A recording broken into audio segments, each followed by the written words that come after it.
All right, welcome in. We are here in St. Joseph, Missouri, an hour north of Kansas City, the campus of Missouri Western State University. You guys can see the practice fields behind me. This is my 17th training camp stop, which means we have seen more than half the league now.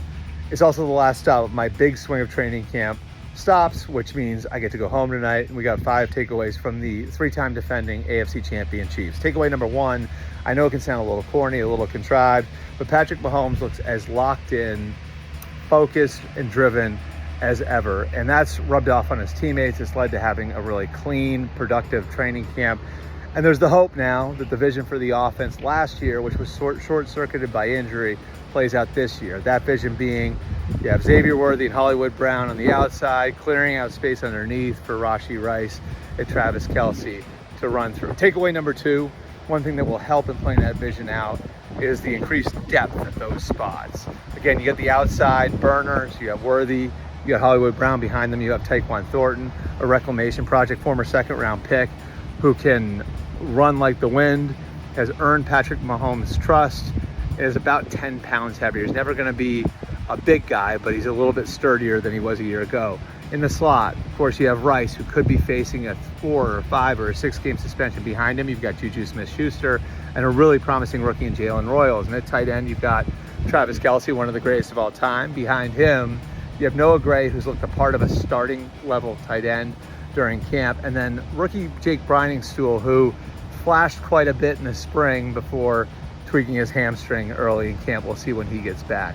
Bottom line is injury, suspension shouldn't, at least on paper, have the same effect on the team on the offensive side that it did last year. Takeaway number 3, there's no question who the starting left tackle is.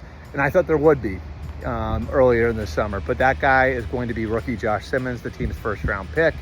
He has taken every single first-team rep in training camp, and he's showing why so many people saw him as a high-ceiling player with his movement skills.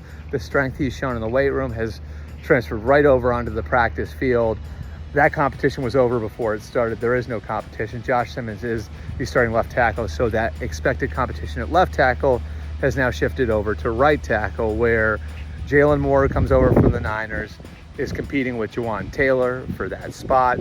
Moore has also taken some reps at left guard, although it looks like Kingsley Suamataia is going to be the starting left guard, and if Suamataia is the starting left guard and Simmons is the starting left tackle, then that means there's either going to be a $15 million per year player or a $20 million per year player as the backup swing tackle, which maybe not ideal, but all things considered is a good problem to have after the issues the Chiefs had in January and February on the offensive line. Takeaway number 4, defensively, one of the big things that the coaches, the front office people are looking at is increased depth along the defensive line.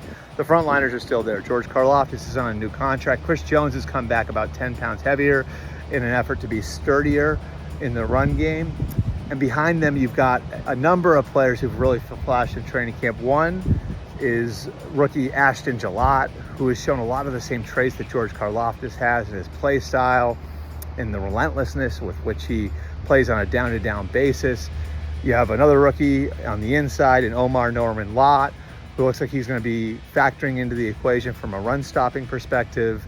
And then you've got veteran Charles Omenihu, who comes back on a 1-year deal, was disappointed with the way free agency played out, but really looks motivated going into what's going to be a prove-it year for him. So that added depth should allow for them to find a way to do a better job of keeping Chris Jones fresh late in the year, keeping George Karlaftis fresher later into the year, which should help the defense as a whole. Finally, takeaway number 5, if there is a question on defense, it's probably who replaces the presence of Justin Reid. Reid, of course, came here from Houston, took the reins from Tyrann Mathieu as really the captain of the secondary. So who's that guy going to be? Well, there are a couple of guys who come back with some experience as starters, and Brian Cook and Shamari Connor. But the one to watch might actually be second-year man Jaden Hicks. Last year was a bit of a redshirt year for him, but he has really stood out during training camp. His football IQ is really high, so it may not happen right away. But I think eventually they see him as being the type of player who could replace the presence that Reid had. And one key here in that regard is that they're not replacing both Reid and Nick Bolton. Nick Bolton, of course, was a free agent as well. A couple of the other AFC West teams took a hard look at him. losing communication of both Bolton and Reed and the Steve Spagnuolo defense at once would have been a big deal. So having Bolton back is a very big deal for the Chiefs as they head into 2025. That's it from here. That's it for the big swing of my training camp trip. We appreciate you guys checking all of these out. We appreciate the feedback we've gotten on these. When you see us next, it'll be next week. Can't wait to get back out there.